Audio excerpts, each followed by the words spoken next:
Thank you all for being here today. I'm honored to be here with my counterparts, the foreign ministers of Rwanda and the Democratic Republic of Congo, to witness the Declaration of Principles for Peace in the Eastern DRC. It's a declaration that establishes a fundamental understanding of regional governance, security, economic frameworks, and end the fighting and allow the region to reach its full potential. The eastern part of the Democratic Republic has seen 30 years of conflict. Durable peace and long-lasting economic development is not going to be easy, but it is important. And having both of my counterparts here, the foreign ministers of these respective countries, demonstrates the beginning of a strong commitment to having the conversations that we need to have in order to reach a resolution. I'm proud to work for a president who's made peace, stable global peace, a priority of this administration. And today is evidence of that. He wants to see a peaceful resolution in many parts of the world, but he wants to see a peaceful resolution here, and we want to play a constructive, productive, and important and key role in ensuring that that can happen. And a durable peace in the Great Lakes region will open the door for greater U.S. and broader Western investment, which will bring about economic opportunities and prosperity. And it will also help advance President Trump's prosperity agenda for the world. It's as they call it, a win-win for everyone involved, for the United States, for the Democratic Republic of Congo, and for Rwanda. Our firms are good corporate citizens, American firms, and they'll bring good governance and ensure responsible, reliable supply chains for things like critical minerals that benefit regional governments and our partners and allies as well. This economic development, combined with durable peace, and I would say durable peace comes before economic development. It's impossible to do without the peace. It will also allow millions of displaced people to return to their homes, to safer communities, with new economic opportunities that have escaped generations. The African Union and regional economic communities in Africa have done incredible work, and we need to recognize that in bringing parties together and laying the foundation for these talks. Our government here is focused on energizing these efforts. So we're going to be in close contact with our African Union partners to make sure we can bring this to fruition and to see that this better future reaches everyone. I do want to especially thank our senior advisor, Mr. Boulos, and his counterparts in the Democratic Republic of Congo and Rwanda for their vision and for their hard work. Today is a step to building a peaceful, prosperous Great Lakes region. And we look forward to working with everyone involved to achieve this goal. Thank you.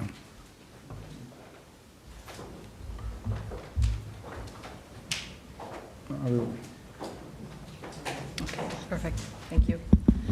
Mr. My apologies. I should have turned to No you. worries. My apologies. I was looking. That was. No worries. Thank you. Mr. Secretary of State, Honorable Senator Marco Rubio, His Excellency Mr. Olivier Nduhungirehe, Minister of Foreign Affairs of the Republic of Rwanda, Excellencies, distinguished guests, ladies and gentlemen, today marks not an end but a beginning, a necessary step towards peace taken with resolve and purpose. This moment carries particular weight for the Democratic Republic of the Congo. In Goma, in Bukavu, and beyond, the reality of displacement, insecurity, and hardship continues. For us, the urgency of this initiative is not theoretical, it is human. We signed this Declaration of Principles not as a symbolic gesture, but as a political commitment, a reaffirmation of principles enshrined in international law, and most recently echoed in the UN Security Council Resolution 2773, a resolution calling for the immediate, unconditional, and verifiable withdrawal of all foreign troops from sovereign territory of the DRC. We are clear in the Great Lakes region, peace must come first, followed by the rebuilding of trust, and then, only when conditions are right, the careful reopening of a path to meaningful bilateral cooperation. Too many past efforts have failed because sequencing was ignored and accountability postponed. Peace and development cannot rely only on good intentions. They must be built on responsibility, clear commitments, measurable timelines, and consequences for non-compliance. This is the only way to restore credibility, not just among states, but with the people who are waiting for peace to become real. The signature of today's Declaration of Principles heralds renewed hope. It reflects the U.S. resolve to complement and support regional and international efforts.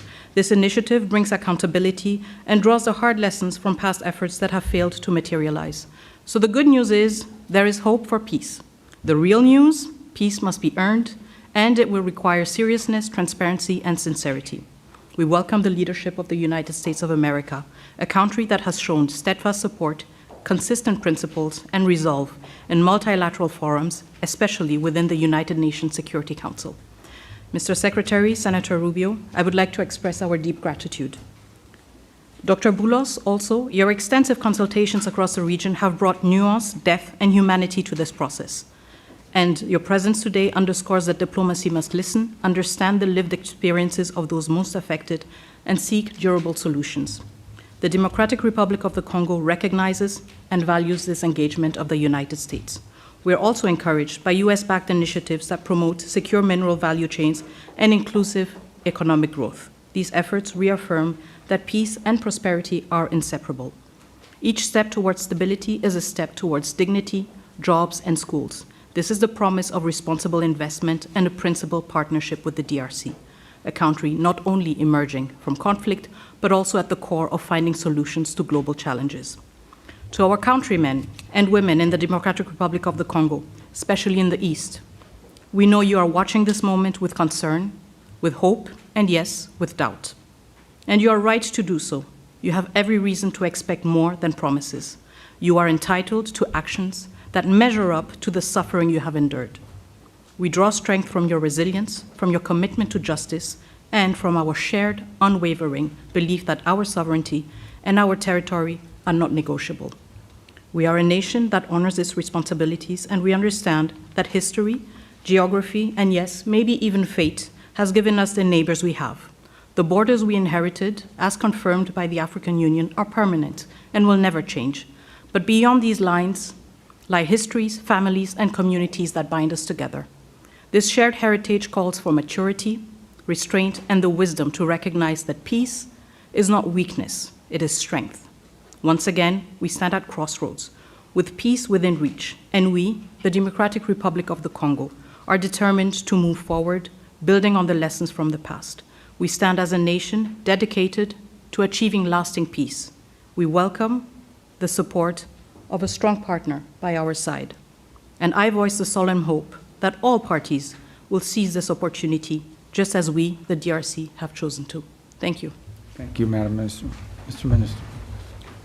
Thank you. Good afternoon. On behalf of President Paul Kagame and the government of Rwanda, I want to start by thanking President Donald Trump for enabling a real change in the conversation on how to resolve the situation in the Eastern Democratic Republic of Congo, leading to the signing of the Declaration of Principles today. I thank Secretary Marco Rubio and the United States government for hosting us, and I commend the positive role played by Senior Advisor Masad Boulos and his team and other officials in the significant progress achieved thus far.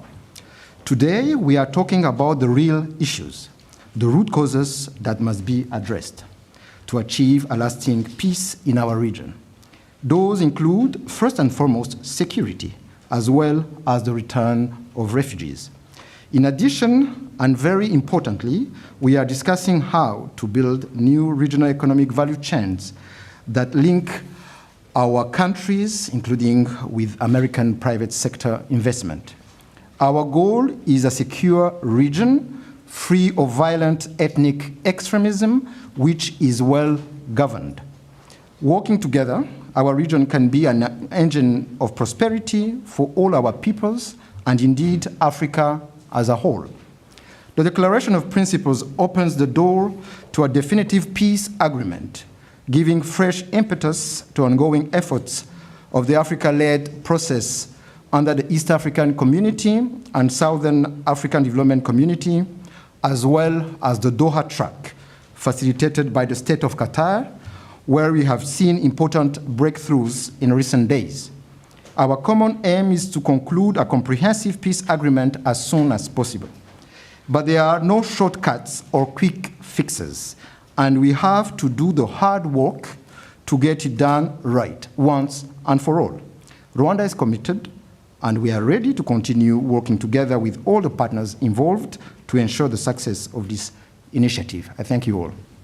Thank you. All right. There he is. Secretary Rubio is signing as a witness the Declaration of Principles between the government of the Democratic Republic of the Congo and the government of the Republic of Rwanda. This declaration commits the parties to mutual recognition of sovereignty and territorial integrity, addressing security concerns, promoting regional economic integration, facilitating the return of displaced persons, supporting MONUSCO, and drafting a peace agreement. These are serious commitments from each side. The Secretary's presence here today as a witness signifies the importance the United States places on resolving this conflict to ensure both countries and their people prosper. We're looking forward to working with both sides to further our existing partnerships and foster win-win outcomes for all.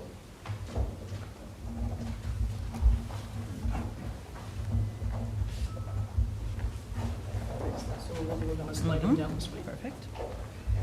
Thank you.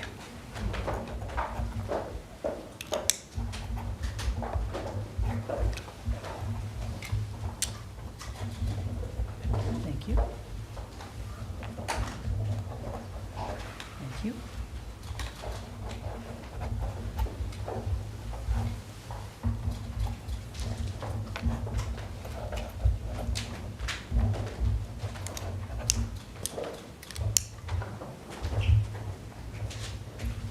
Make sure you keep your pen. Good souvenir.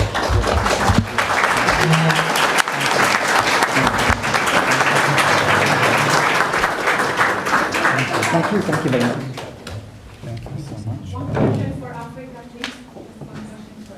This concludes the ceremony. Thank you. For Your Excellencies, please. One question for the entire continent. Congratulations. Thank you.